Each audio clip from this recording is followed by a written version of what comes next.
What is up, guys? So the Elseworlds Arrowverse crossover event is finally here with its first part, and this will be my review for The Flash Season 5, Episode 9, titled Elseworlds Part 1.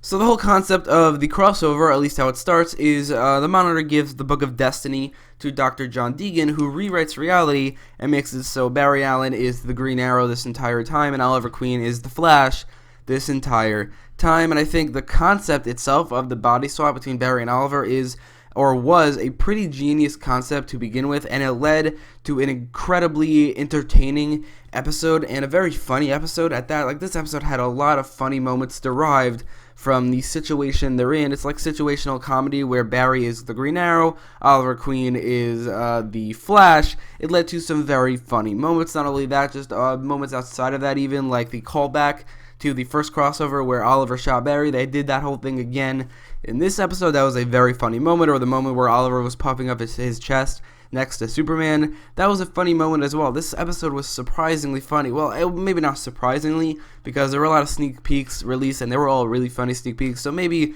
not surprisingly funny, but compared to the rest of the Arrowverse episodes, and even the rest of the crossovers, this episode was generally much more entertaining and much more funny, or just funnier, I mean, than most, or if maybe any episode of the Arrowverse before this, and I think that mostly derives from the concept and the execution of the concept that Barry and Oliver switch lives. So at the beginning of the episode, there's this whole thing where Barry, or Oliver Queen as the Flash, goes to, I'm pretty sure it's called Ivo Industries, and takes down all these robbers, and also ignites Amazo, or turns on Amazo. One thing I would have liked to see is Oliver reacting to the name Ivo being mentioned, because, or also Amazo being mentioned, because if you don't know, if you haven't seen Arrow, in the flashbacks, there was this whole thing where Anthony Ivo, who I'm guessing is the CEO, or the dead CEO, or he used to be the CEO of this company, and he had a ship named Amazo. He also was the guy researching and trying to uncover Mirakuru, which was a big part of Amazo in this episode, which I did like. So it would have been cool to see Oliver react to that, like he knows Ivo, which he did, and I'm pretty sure, I don't remember exactly, but I'm pretty sure he was the one to kill him too, so there could have been some sort of reaction to that. But this whole scene where the Flash takes on these robbers, it's a cool scene, like Oliver's just getting used to becoming the Flash. The same thing with Barry as the Green Arrow. It was a really cool scene. I think the fight scene in that in particular was, I mean, it was pretty good. It was just that the whole thing where Oliver is the Flash and Barry Allen is the Green Arrow, these were the scenes where they got used to that, and I really liked those scenes. And then they bring their whole case to Team Flash, who obviously doesn't believe them, which I think makes sense, at least a little bit. I mean, obviously Team Flash and the Flash have been through some crazy things, especially with timeline changes, but it still, I think, makes sense that they don't believe them, because just imagine if there was one or two people in your life who just turned out to be the wrong people. I mean, yeah, sure, it's different because they are superheroes, they've been through some crazy stuff, but still, I think it makes sense that they believe that they didn't believe them, and it also makes sense that at the end they did. But then they go to Earth 38 to get Supergirl's help and see if she was affected by this reality change, and then they play the Smallville theme song. So Stephen Amell said that there will be some sort of Smallville reference when they go to Smallville. I didn't expect it to be the song, so that definitely was a huge surprise. It was pretty awesome too. I really love this song. It kind of sucks that the actual Arrowverse shows don't have their own opening theme songs like Save Me from Smallville, so this was an awesome reference because they were going to Smallville and they played the Smallville theme song.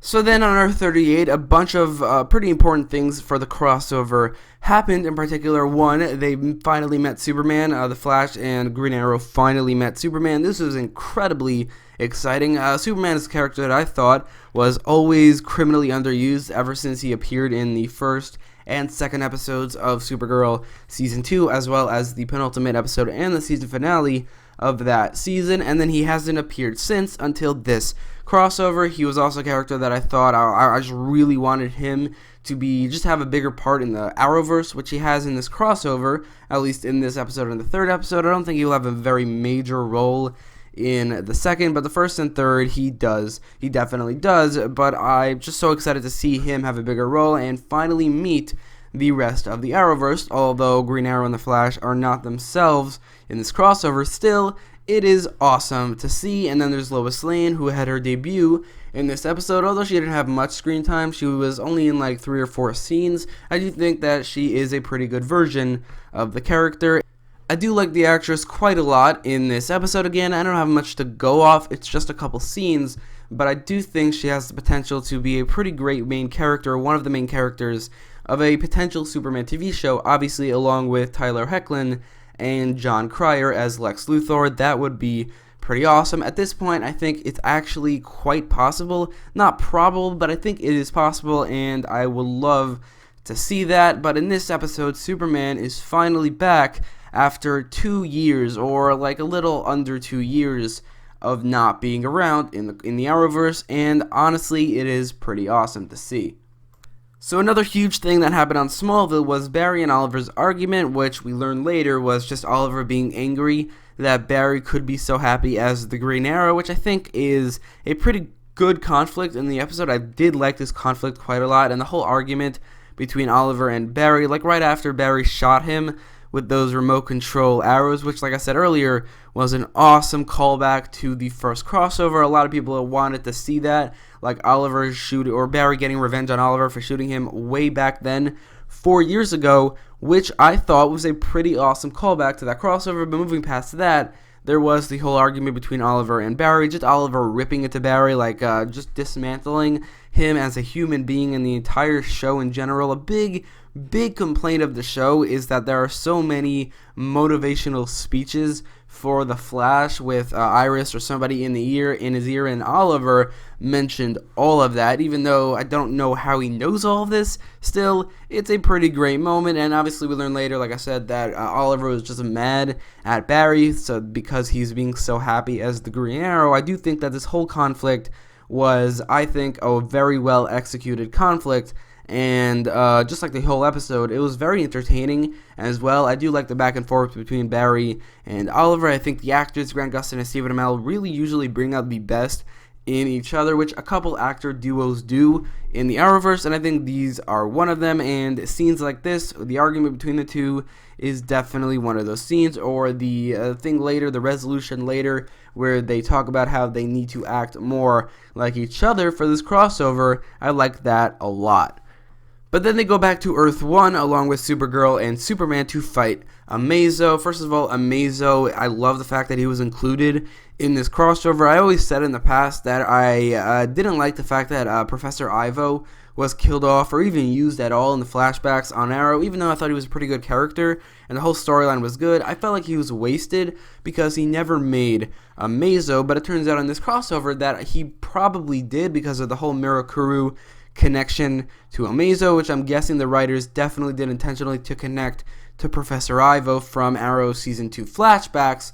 But Amazo in particular, I thought the CGI was pretty great. The character in general, it's a pretty large DC villain to be appearing in this crossover, which is pretty cool. So then we get to the actual fight between, I think, I'm just going to call them the Justice League fighting Amazo, and I don't think I've ever felt more like the Justice League are here in the Arrowverse ever before, and I think a big reason for that is because, one, Superman is finally here. I don't think you could have much of a Justice League without Superman, and two, I think the exclusion of the Legends in this crossover, I think, in my personal opinion, and I think a lot of people will disagree with this, but I think that's a big plus of why this crossover is going to be so good. The reason for that is the inclusion of the Legends, especially characters like Heatwave and Zari. It makes the Justice League in the crossover feel less like a Justice League and more like just a superhero team with a bunch of Arrowverse characters, because Heatwave and Zari are villains in the comics. I don't feel like you could have these characters on a Justice League and call it a Justice League, but this Justice League right here with Superman, Supergirl, The Flash, and Green Arrow fighting a pretty major DC villain, a pretty major Justice League villain in Amazo, it felt like a Justice League and easily the best live-action interpretation of the Justice League ever put to film. But the actual fight scene between the Justice League and Amazo was pretty awesome. It really utilized each character's abilities and powers extremely well, and it really showed Oliver Queen becoming this more happy-go-lucky The Flash, and Barry Allen becoming this more aggressive and dark Green Arrow, which I thought the fight scene did and executed incredibly well. The actual, the CGI of the fight scene was great. The utilization of each character's powers and abilities was great. Even though Supergirl and Superman do have the same abilities, I think Superman was utilized extremely well in this fight scene. Supergirl, maybe not as much, but that doesn't bother me. I would rather see Superman than Supergirl anyway. So this fight scene was a great ending or climax to this whole thing, and a great way to show Oliver and Barry becoming more like the characters they have become.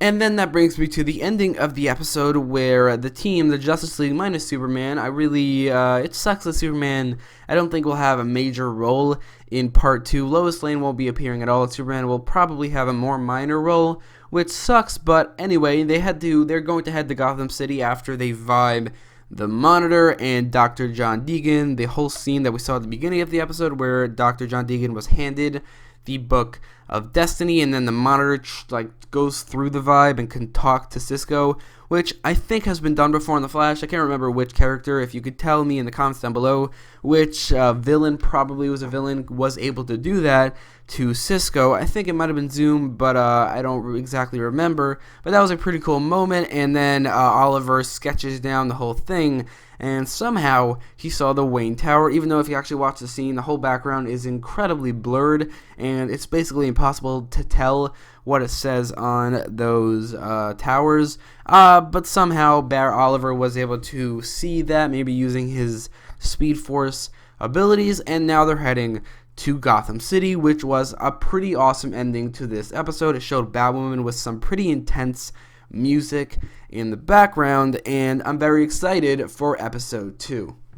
So in conclusion, I thought this episode was incredibly entertaining, an incredible way to start this crossover. Barry and Oliver's body swaps was just so funny and entertaining, and a very well executed and pretty genius concept. Seeing Superman return was awesome. Lois Lane's debut was pretty great. Amazo being around was awesome as well, and the Justice League feeling more like the Justice League than ever before, and they're going to go to Gotham City after in the next episode. All of this makes for an incredible beginning to the Elseworlds crossover. In terms of regular episode ratings, I would give this episode a 10 out of 10, because obviously it's a crossover episode. Most episodes of the crossovers, unless if they're really, really bad or have a bunch of bad things about them, which this episode 100% did not, so I'll give it a 10 out of 10. In terms of crossover ratings, I would give it around a 9.5, but the actual rating of this episode is a 10 out of 10. So anyway, let me know all your thoughts about this episode, the first part of Elseworlds, in the comments down below, as well as in the poll in the top right corner of the video. If you want to see more Elseworlds videos in preparation for part 2 and 3, link will be in the top right corner of the video to a playlist, as well as the essential videos I think you should watch for part 2 and 3. But anyway, let me know all your thoughts, and if you like this video, don't forget to leave a like, share, and subscribe, and thanks for watching.